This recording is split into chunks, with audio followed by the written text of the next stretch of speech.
Brasileiros, mais uma vez, venho ao recesso de vossos lares, num limiar de um novo ano, para um rápido balanço do que se conseguiu realizar em 1975 em prol do desenvolvimento nacional. E para dirigir-vos, e graças a Deus posso fazê-lo com tranquilidade e convicção, palavras de justa confiança quanto ao futuro próximo, tal como podemos antever nos dias de hoje. Eis a mensagem plena de confiança e de fé no futuro, nem incerto nem sombrio, que senti de meu dever dirigir-vos ao desejar a todas as famílias brasileiras um ano novo de plenos êxitos e felicidades muitas. Muito obrigado. Entre 1964 e 1985, o Brasil viveu sob uma ditadura militar. Esse regime começou com um golpe que derrubou o presidente João Goulart e trouxe os militares ao poder. Durante esse período, houve censura, perseguição política e repressão contra aqueles que se opunham ao governo. Antes de Ernesto Geisel assumir, o país estava sob o comando de Emílio Médici, marcado por forte repressão e censura, mas também pelo chamado milagre econômico. É nesse contexto que Geisel assume a presidência em 1974.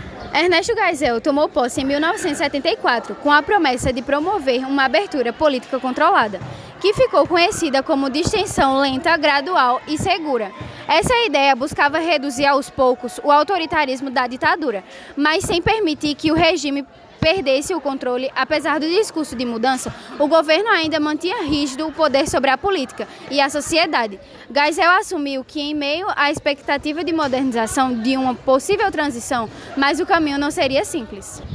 Mesmo com a promessa de abertura, a repressão continuou forte no início do governo Geisel. A censura aos jornais, músicas e peças de teatro ainda fazia parte do cotidiano. Um caso emblemático foi o do jornalista Vladimir Herzog, morto em 1975 nas dependências do DOI-CODE, em São Paulo, após ser preso e torturado. Esse episódio gerou grande repercussão nacional e internacional, mostrando as contradições do governo. Falava em abertura, mas ainda não usava da violência contra opositores.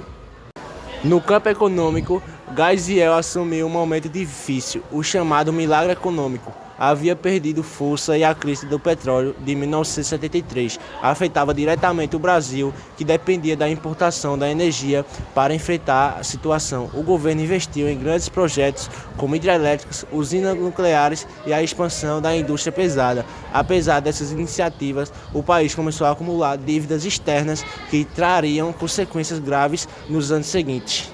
Na política externa, Geisel buscou tornar o Brasil mais independente, frente de governos anteriores, diminuiu a dependência dos Estados Unidos e aproximou do país da África, da Ásia e da América Latina. Um marco importante foi o reconhecimento da independência da Angola, em 1975. A adesão que desagradou os norte-americanos, mas mostrou a tentativa do Brasil de adotar uma postura mais autônoma no cenário internacional. Um dos pontos mais importantes do governo Geisel foi o início da abertura política, em 1978. Ele revogou a E15, o ato institucional mais autorial da ditadura. Além disso, permitiu que as eleições legislativas se tornassem mais competitivas, fortalecendo a oposição, especialmente o MDB. Movimentos estudantis e sindicais voltaram a ganhar espaço, preparando o terreno para a transição que viria nos anos seguintes.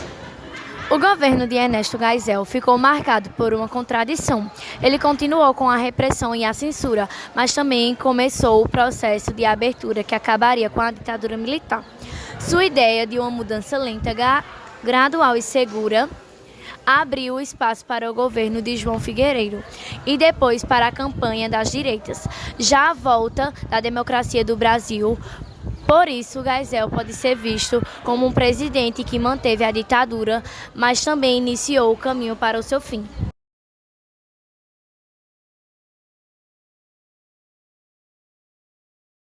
Que eu recordo um pouco da ditadura militar no Brasil, ela surgiu, por conta que os militares entraram no poder, que o governo anterior vivia, entre aspas, um comunismo. Então eles não aceitavam e queriam, de fato, assumir o poder. Então a ditadura militar, ela tem alguns aspectos que a gente pode enfatizar pontos positivos e pontos negativos, né? Em relação aos pontos positivos, tem pessoas que dizem que a infraestrutura no Brasil melhorou muito, né? Usinas, questão de rodovias, a questão econômica também no país naquela época estava bem equilibrada, mas há outros também, né, cientistas e conhecedores da área, que o Brasil ficou muito endividado nesse período. Então também tem aí algum rescalço em relação a isso, né? Percalço em relação a isso. E de maneira negativa, essa questão mesmo da liberdade de expressão das pessoas, né? Muitas pessoas foram perseguidas, muitas pessoas foram presas, tirada a liberdade também ali de expressão, da cultura, da arte. Muitas pessoas inclusive foram mortas, né? Tiveram que sair do país, né? Foram exiladas.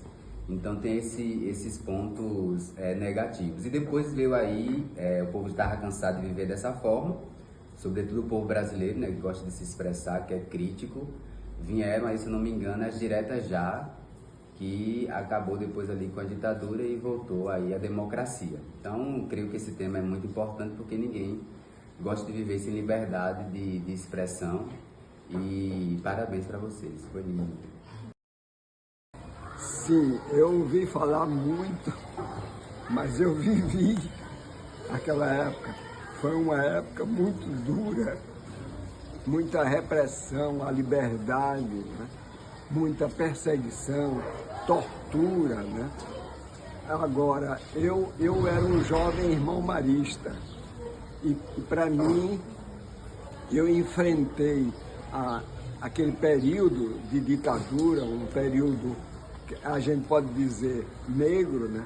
Mas, por outro lado, eu enfrentei com a formação que eu recebi dos maristas, uma formação para respeitar as autoridades, mas também ter espírito crítico, mas espírito crítico com bom senso.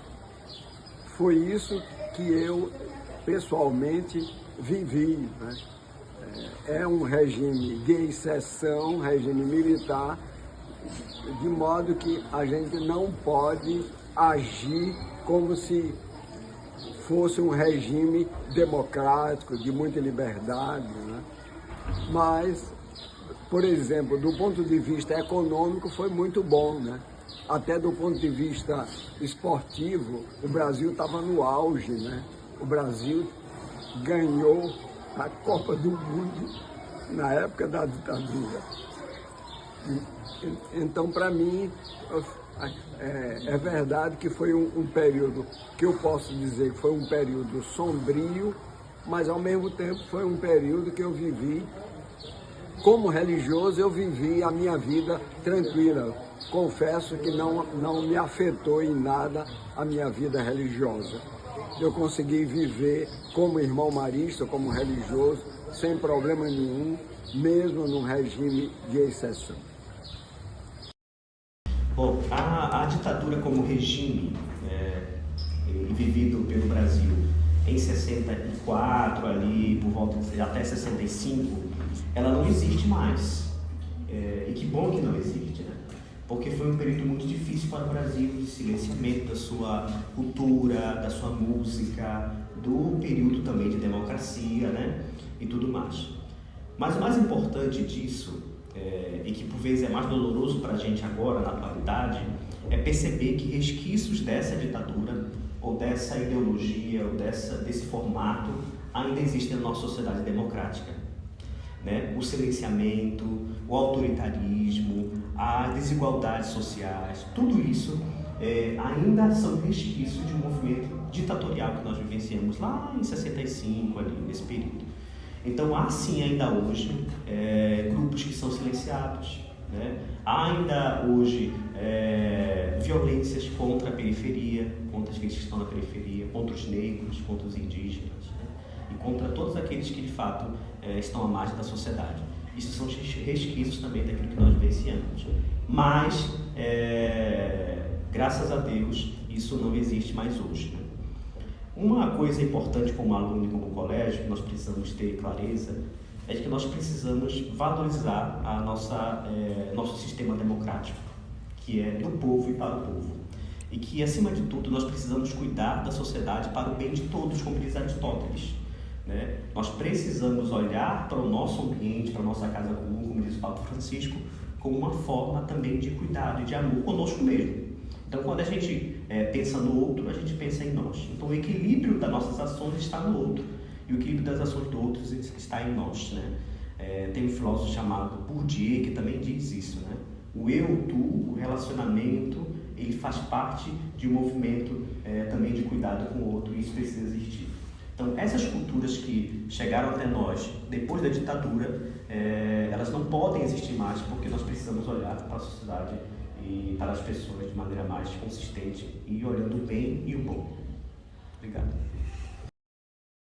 Bem, a abertura democrática do Geisel precisou ser lenta e gradual, porque a população precisava ali ver esse processo acontecendo e ele precisava desses apoios políticos que estavam por trás, né? A nossa democracia, apesar de solidificada, mas ela ainda é muito frágil nessa perspectiva. A gente estava saindo ali de um sistema extremamente repressivo, em que as pessoas estavam de fato assustadas com todo esse movimento, mas o Geisel compreendia que ele precisava dos apoios das bancadas políticas, especialmente do seu próprio grupo político, que era o grupo militar, né, para que isso não impactasse de uma maneira muito, vamos dizer, severa, e ele não tivesse esses apoios e acabasse perdendo ali a sua popularidade política e também o regime perdendo a sua validade, a sua legitimação, que vinha durante esses anos sendo firmada.